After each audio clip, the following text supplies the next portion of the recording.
दोस्तों, आज हम एक ऐसी कहानी की बात करने जा रहे हैं जिसका हमारे इतिहास में बहुत महत्व है।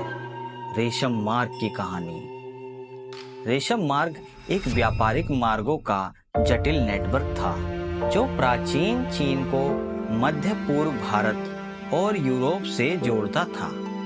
इसका नाम रेशम से लिया गया है, जो चीन से पश्चिम को निर्यात की जाने वाली सबसे मूल्यवान वस्तुओं में से एक थी। रेशम मार्ग की शुरुआत लगभग 200 ईसा पूर्व में हुई, जब हान राजवंश के चीनी व्यापारियों ने पश्चिम में व्यापारिक बस्तियां स्थापित की। उन्होंने रेशम, सोना, कागज और मसाले जैसे वस्तुओं का व्यापार मध्य एशियाई जनजातियों और फारसी साम्राज्य के साथ किया।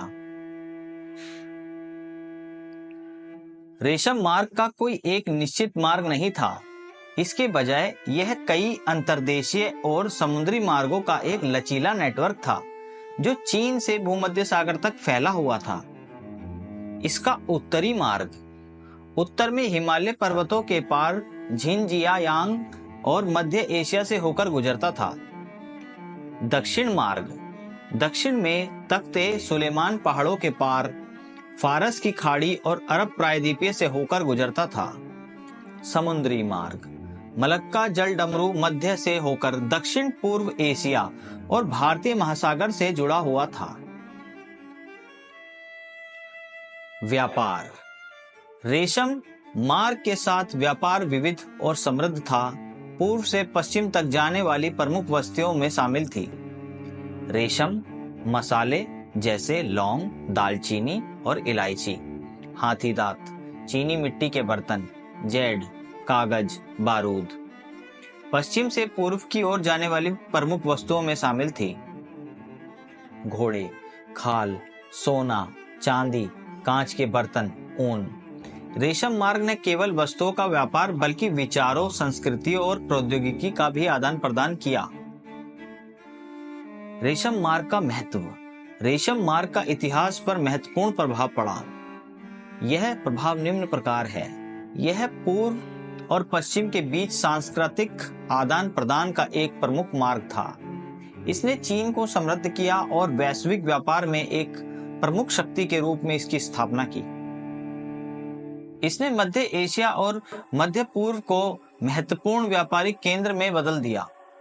इसने नई प्रौद्योगिकियों और विचारों को फैलाने में मदद की, जैसे कि कागज निर्माण और बारूद। गिरावट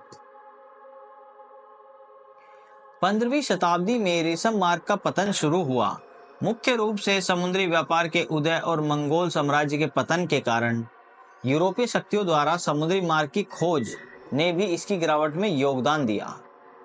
विरासत हालांकि रेशम मार्ग का विरासत आज भी जारी है, जो पूर्व और पश्चिम के बीच सांस्कृतिक आदान प्रदान और आर्थिक संपर्क के लंबे और समृद्ध इतिहास का प्रमाण है।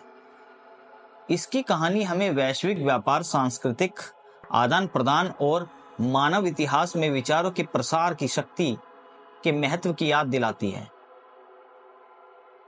विस्तारित कहानी। प्रारंभिक कहानी। रेशम मार्ग की शुरुआत चीनी रेशम के लिए मध्य एशियाई जनजातियों की मांग से हुई।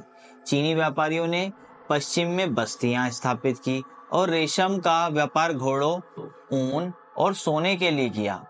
हान राजवंश का विस्तार। हान राजवंश के शासनकाल 206 ईसा पूर्व से 220 सीई के दौरान रेशम मार्ग का तेजी से विस्तार हुआ। चीनी सेनाओं के मध्य एशिया में अपने नियंत्रण का विस्तार किया और व्यापार मार्गों की सुरक्षा बढ़ाई। बौद्ध धर्म का प्रसार। रेशम मार्ग बौद्ध धर्म के प्रसार में भी एक महत्वपूर्ण भूमिका निभाई। चीनी बौद्ध भिक्षुओं ने भारत और मध्य भारत की यात्रा की, जहां उन्होंने बौद्ध धर्म के सिद्धांतों का प्रचार किया। समुद्री मार्गों का उदय। 15वीं शताब्दी में यूरोपीय शक्तियों ने समुद्री मार्गों की खोज की, जिससे रेशम के मार्ग का महत्व कम हो गया। समुद्री मार्ग अधिक कुशल और कम खतरनाक थे और उन्होंने यूरोप के एशियाई वस्तुओं तक सीधी पहुंच प्रदान की। रेशम मार्ग की विरासत। हालांकि रेशम मार्ग एक व्यापारिक मार्ग के रूप में समाप्त हो गया, लेकिन इसकी विरासत आज भी जारी है। इसने पूर्व और पश्चिम के बीच सांस्कृतिक आदान प्रदान और वैश्विक व्यापार के रूप में महत्वपूर्ण भूमिका निभाई। इसकी कहानी हमें वैश्विक संपर्क, विचारों के आदान प्रदान और मानव सभ्यता के विकास के महत्व की याद दिलाती है। धन्यवाद दोस्तों। अगर मेरा ये चैनल आपको पसंद आए तो कृपया इसे लाइक कीजिए और सब्सक्राइब कीजिए। धन्यवाद।